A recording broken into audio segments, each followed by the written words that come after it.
एक गरीब किसान का बेटा जो सिनेमा हॉल में चौकीदारी करके महीने के सिर्फ 90 रुपए कमाता था, कौन यकीन करेगा कि एक दिन वो ऐसी कंपनी खड़ा कर देगा जिसकी टर्नओवर 5,000 करोड़ रुपए से भी ज्यादा की होगी। सुनने में ये थोड़ी फिल्मी कहानी सी लगती है, लेकिन इसे सच कर दिखाया है 10वीं पास चंदू भाई ने, जिनके पास एक समय किराए के लिए 50 रुपए तक नहीं थे, लेकिन थिएटर की सीट साफ करके, फिल्मों के पोस्टर्स लगा के और कैंटीन में सैंडविच बेचकर ये गरीब लड़का आखिर इतना सफल कैसे हो गया कि गुजरात की सबसे बड़ी वेफर कंपनी बालाजी वेफर्स का मालिक बन बैठा। ये सफर कितना स्ट्रगल से भरा रहा और इन्होंने कौन सी स्ट्रैटेजीज अपनाई कि इनका सबसे बड़ा कॉम्पिटिटर लेज भी इनके सामने हारता चला गया, सब कुछ हम डिटेल में जानने वाले हैं आज के इस वीडियो में। एक्चुअली बात है 1972 की, जब गुजरात के जामनगर जिले के एक छोटे से गांव के अंदर पोपट रामजी भाई विरानी नाम के एक गरीब किसान रहते थे, जो कि खेती करके ही अपने परिवार का पेट पालते। इन्हें खेतों के ही सहारे जैसे तैसे गुजारा हो रहा था, लेकिन एक साल ऐसा आया कि उनके एरिया में बारिश ही नहीं हुई और सारी फसलें बर्बाद हो गई। और फिर इसके बाद भी कभी सूखा तो कभी बिन मौसम बरसात ने पोपट रामजी भाई और उनके परिवार का जीवन मुश्किल में डाल दिया था। और फिर इन्हीं सभी प्रॉब्लम से ही तंग आकर उन्होंने 20,000 रुपए में अपनी पुश्तैनी जमीन बेच दी और फिर मिले पैसों को अपने 3 बेटों चंदू भाई विरानी, नेकजी भाई विरानी और भीखू भाई विरानी को बांट दिया, ताकि वो इनसे कोई व्यापार शुरू कर सके। पिता से पैसे मिलते ही 15 साल के चंदू भाई अपने दोनों भाइयों को लेकर राजकोट चले गए और वहां उन्होंने एग्रीकल्चरल प्रोडक्ट्स और फार्म इक्विपमेंट का व्यापार शुरू किया। अब डीलर को भी पता था कि इन्हें बिजनेस का कोई खास नॉलेज है नहीं, इसीलिए उसने महंगे दामों पर इन्हें नकली फर्टिलाइजर बेच दिया। इस तरह से चंदू भाई का अपना पहला वेंचर 2 सालों के अंदर ही बंद हो गया और तीनों भाई सड़क पर आ गए। अब दोस्तों, यहाँ से गांव लौटने का तो कोई मतलब था नहीं, क्योंकि वहाँ कुछ बचा ही नहीं था, इसीलिए ये लोग राजकोट में रहकर ही काम ढूंढने लगे। लेकिन क्योंकि ये ज्यादा पढ़े लिखे थे नहीं, इसीलिए इन्हें कोई अच्छी जॉब नहीं मिल पाई। और इस टाइम पर फाइनेंशियल ट्रबल्स भी इतने ज्यादा बढ़ गए थे कि वो अपने घर का किराया जो सिर्फ 50 रुपए था वो भी पे नहीं कर पा रहे थे, और इसकी वजह से मकान मालिक ने भी उन्हें बाहर का रास्ता दिखा दिया। हालांकि कुछ समय बाद चंदू भाई को एस्ट्रॉन नाम के एक सिनेमा हॉल में चौकीदारी का काम मिला, जिसकी सैलरी थी महीने के 90 रुपए। हालांकि चौकीदारी के साथ साथ कभी वो मूवीज की पोस्टर्स लगा दिया करते थे तो कभी कैंटीन में भी काम कर लेते थे, और फिर इस तरह से कम पैसों में ही सही, लेकिन जैसे तैसे करके उनका गुजारा होने लगा। अब क्योंकि चंदू भाई ईमानदार बहुत थे, इसीलिए कुछ ही टाइम के बाद उन्हें थिएटर की कैंटीन का ठेका मिल गया और अब वो इंटरवल के टाइम पर मसाला सैंडविच बनाकर लोगों में बेचने लगे। ये मसाला सैंडविच लोगों को खूब पसंद आया, जिससे कि चंदू भाई ने थोड़ा प्रॉफिट भी कमा लिया था। और जब हालात थोड़े बेहतर हुए, 1982 में चंदू भाई ने गांव से अपनी पूरी फैमिली को राजकोट बुला लिया और अब फैमिली के सभी मेंबर्स एक साथ मिलकर इस काम को आगे बढ़ाने लगे। पर दोस्तों, एक बहुत बड़ी प्रॉब्लम यह थी कि उनका सैंडविच आसपास में पॉपुलर तो बहुत हो गया था, लेकिन जो भी सैंडविचेस शाम में बच जाते थे उनमें अगले दिन फंगस लग जाता और वो पूरी तरह से बर्बाद हो जाते थे। और इन डेली के नुकसान से चंदू भाई भी अब परेशान रहने लगे और फिर इसी परेशानी के चलते उन्होंने सोच विचार करना शुरू किया कि आखिर ऐसा क्या बेचा जाए जो कि कई दिनों तक खराब ना हो। और दोस्तों, इसी दौरान चंदू भाई को पोटैटो वेफर्स बेचने का आइडिया आया। चंदू भाई ने ये आलू के पतले चिप्स किसी वेंडर से खरीदने के डील की और अपने कैंटीन में बेचने लगे। लेकिन आगे चलकर इस बिजनेस में भी उन्हें यह प्रॉब्लम फेस करनी पड़ी कि वेंडर टाइम पर उन्हें सप्लाई ही नहीं करता था, और फिर जब लोग इंटरवल में आकर चिप्स मांगते तो कई बार वो कैंटीन में अवेलेबल ही नहीं होते थे। कभी सप्लाई में डिले और कभी टूटे फूटे पोटैटो वेफर्स की वजह से चंदू भाई बहुत ज्यादा तंग आ गए और फिर उन्होंने सोचा कि अब वो किसी वेंडर के भरोसे न रहकर खुद का ही चिप्स बनाकर बेचेंगे। उस टाइम पर चंदू भाई के पास 10,000 रुपए की सेविंग्स थी और इन्हीं पैसों की ही मदद से उन्होंने 1982 में अपने बरामदे में एक छोटा सा टीन शेड लगाया और रात में कैंटीन बंद करने के बाद पोटैटो वेफर्स खुद ही बनाने लगे। शुरुआती समय एक्सपीरियंस न होने की वजह से काफी मुश्किलों से भरा रहा, क्योंकि इनके चिप्स कभी जल जाते तो कभी नरम ही रह जाते थे। लेकिन कुछ दिनों की मेहनत के बाद आखिरकार इन्होंने परफेक्ट पोटैटो वेफर्स बनाना सीख ही लिया। अब घर पर ही इन चिप्स को बनाने की वजह से चंदू भाई क्वालिटी को भी कंट्रोल कर पाए, जिससे कि इनकी बिक्री काफी तेजी से बढ़ने लगी।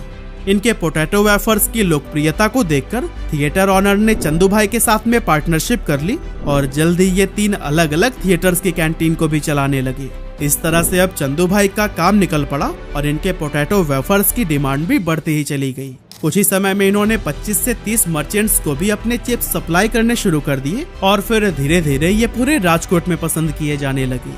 लेकिन दोस्तों मार्केट में और भी कई सारे लोग थे जो कि वेफर्स बनाकर बेच रहे थे। ऐसे में अपनी अलग पहचान बनाने के लिए चंदू भाई ने 1984 में अपने पोटैटो वेफर्स को एक नाम देने की सोची और फिर नाम का आइडिया उन्हें उनके कैंटीन के बगल में मौजूद एक हनुमान मंदिर बालाजी से मिला और फिर इस तरह से बालाजी वेफर्स नाम के अंडर उनके ये पोटैटो वेफर्स आने लगे। लेकिन ये तो बस अभी शुरुआत थी, क्योंकि इतनी सारी कैंटीन्स और मर्चेंट्स से जुड़ने के बाद इनके वेफर्स की डिमांड और भी ज्यादा बढ़ने लगी और एक समय तो ऐसा आया कि परिवार का हर सदस्य दिन रात मेहनत करके भी डिमांड को फुलफिल नहीं कर पा रहा था। ऐसे में चंदू भाई ने सोचा कि क्यों ना वेफर्स बनाने वाली मशीनरी लगाई जाए ताकि कम समय में ज्यादा से ज्यादा प्रोडक्शन किया जा सके। इसी सोच के साथ जब वो मशीन खरीदने पहुंचे तो उन्हें पता चला कि ये तो बहुत ही ज्यादा महंगी है, लेकिन इतने पैसे तो उनके पास थे ही नहीं। तो आखिर अब क्या किया जाए? काफी सोचने समझने के बाद उन्होंने मशीन की फंक्शनिंग को समझना शुरू किया और जब उन्हें समझ आ गया कि ये काम कैसे करती है तो इन्होंने करीब 5000 रुपए में बाजार से अलग अलग पार्ट्स खरीदकर खुद ही अपने लिए पोटैटो पिलिंग और चॉपिंग मशीन बना डाली। और दोस्तों अगले कुछ सालों तक इसी मशीन के सहारे ही इनका काम चलता रहा और इनका व्यापार भी ग्रो करता गया। राजकोट में एक्सपेंशन के बाद अब चंदू भाई चाहते थे कि इनके वेफर्स देश के बाकी एरियाज में भी पॉपुलर हों, लेकिन इसके लिए जरूरत थी एक बड़े लेवल पर प्रोडक्शन की। इसीलिए 1989 में इन्होंने बैंक से करीब लाख रुपए का लोन लिया और गुजरात का सबसे बड़ा पोटैटो वेफर्स प्लांट खोला। हालांकि उनका ये कदम काफी रिस्की था, क्योंकि उस दौर में बड़े इन्वेस्टर्स या फिर अमीर लोग ऐसे नए वेंचर्स में इन्वेस्ट करने से कतराते थे। ऐसे में अगर लोन लेने के बाद भी बिजनेस नहीं चला तो फिर लॉस का सारा बोझ उन्हें खुद ही उठाना पड़ता। लेकिन दोस्तों ऐसा समय आया ही नहीं, क्योंकि गुजरते वक्त के साथ इनका मार्केट शेयर और कस्टमर्स बढ़ते ही चले गए। इसके बाद आया साल 1992, जब इन्होंने अपने बिजनेस को एक प्राइवेट लिमिटेड कंपनी के रूप में रजिस्टर कराया और साथ ही अपने मैन्युफैक्चरिंग प्रोसेस को ऑटोमेट करने के लिए एडवांस टेक्नोलॉजी वाले मशीन्स का यूज करना शुरू कर दिया। क्योंकि चंदू भाई का मानना था कि भले ही मशीन्स महंगी होती है, लेकिन वो ह्यूमन एरर को कम करने के साथ साथ कंसिस्टेंट क्वालिटी भी मेंटेन करती है। इसके अलावा इन्होंने बिजनेस में अलग अलग रोल्स और रिस्पॉन्सिबिलिटीज को भी बांट दिया, जिससे बिजनेस ऑपरेशंस को मैनेज करना आसान हो गया, क्योंकि अब हर किसी को अपना काम पता होता था। और फिर आगे चलकर अपना डिस्ट्रीब्यूशन नेटवर्क मजबूत करने के बाद से तो चंदू भाई की कंपनी बालाजी लोकल से उठकर पहले रीजनल और फिर नेशनल लेवल का ब्रांड बन गया। हालांकि उस टाइम मार्केट में अंकल चिप्स, सिम्बा और बिन्नीज जैसे कई सारे बड़े बड़े ब्रांड्स थे, जिनके सामने किसी भी नए प्लेयर के लिए अपनी जगह बनाना बिल्कुल भी आसान नहीं था। लेकिन बालाजी ने अपनी मेहनत, लगन और बेहतरीन क्वालिटी के जरिए अपने प्रोडक्ट्स को मार्केट में पॉपुलर बना दिया। क्योंकि जहां उनके कॉम्पिटिटर्स अभी भी ट्रेडिशनल तरीके से चिप्स बना रहे थे, बालाजी ने इनोवेटिव तरीके को अपनाकर मार्केट में अपने ब्रांड को मजबूती से एस्टेब्लिश कर लिया था। और दोस्तों पता है, इनकी बढ़ती ग्रोथ को देखते हुए एक मल्टीनेशनल कंपनी ने ऑफर किया कि चंदू भाई 4000 करोड़ रुपए में अपनी कंपनी को बेच दें, लेकिन चंदू भाई ने इस डील से साफ इनकार कर दिया। इसके कुछ समय के बाद बालाजी पोटैटो वेफर्स के अलावा नमकीन और कई दूसरे स्नैक्स भी बनाने लगे और इनके टेस्ट को भी लोगों ने खूब सराहा, जिससे धीरे धीरे ये गुजरात से निकलकर उत्तर प्रदेश, मध्य प्रदेश और इनके ही जैसे कई सारे स्टेट्स में अपने पैर जमाने लगे। इस एक्सपेंशन के साथ ही बालाजी इस बात का भी ख्याल रख रही थी कि कंपनी जो बना रही है वो लोगों की पसंद के अकॉर्डिंग है या फिर नहीं, क्योंकि चंदू भाई को बहुत अच्छे से पता था कि गुजरात के लोगों को जो फ्लेवर पसंद है जरूरी नहीं कि महाराष्ट्र, राजस्थान या फिर यूपी में वही पसंद आए। इसीलिए ये इस तरह के भी स्नैक्स को बनाने लगे जो कि लोकल टेस्ट को जस्टिफाई कर सके। यह काम प्रॉपर तरीके से होता रहे, इसके लिए इन्होंने अलग अलग स्टेट्स में अपनी मैन्युफैक्चरिंग यूनिट सेटअप की, जिनमें से 3 गुजरात के राजकोट, वलसाड़ और वडोदरा में, तो वहीं एक मध्य प्रदेश के इंदौर में लोकेटेड है। और इन मैन्युफैक्चरिंग यूनिट की कैपेसिटी हर दिन 1000 क्विंटल्स पोटैटो वेफर्स और 5000 क्विंटल्स नमकीन बनाने की है, जो कि दिखाती है कि इन्होंने कितना बड़ा प्रोडक्शन सेटअप तैयार किया है। अलग अलग जगह पर फैक्ट्रीज लगाने का फायदा ये हुआ कि ये लोकल मार्केट्स को बेहतर तरीके से सर्व करने लगे, जो कि इनके मार्केट शेयर को बढ़ाने में काफी मददगार साबित हुआ। यही वजह है कि 2006 में बालाजी वेफर्स ने गुजरात के पोटैटो वेफर्स मार्केट का 90% हिस्सा अपने नाम कर लिया था और फिर इसके बाद से इनकी ग्रोथ को कोई भी नहीं रोक सका। हालांकि तभी अचानक 2011 में कुछ ऐसा हुआ जिसने कंपनी की मुसीबतें बढ़ा दी, असल में बालाजी के सबसे बड़े कॉम्पिटिटर पेप्सिको ने इनके ऊपर केस फाइल कर दिया। पेप्सिको का आरोप था कि बालाजी ने उनके लेज मैक्स चिप्स के डीप रिच डिजाइन को अपने रंबल नाम के एक वेफर में इस्तेमाल किया है। इस बात के लिए पेप्सिको ने ना तो कोई वार्निंग दी और ना इसके बारे में बालाजी से कोई बातचीत की, बल्कि फौरन ही कंपनी पर डिजाइन इन्फ्रिंजमेंट का केस ठोक दिया।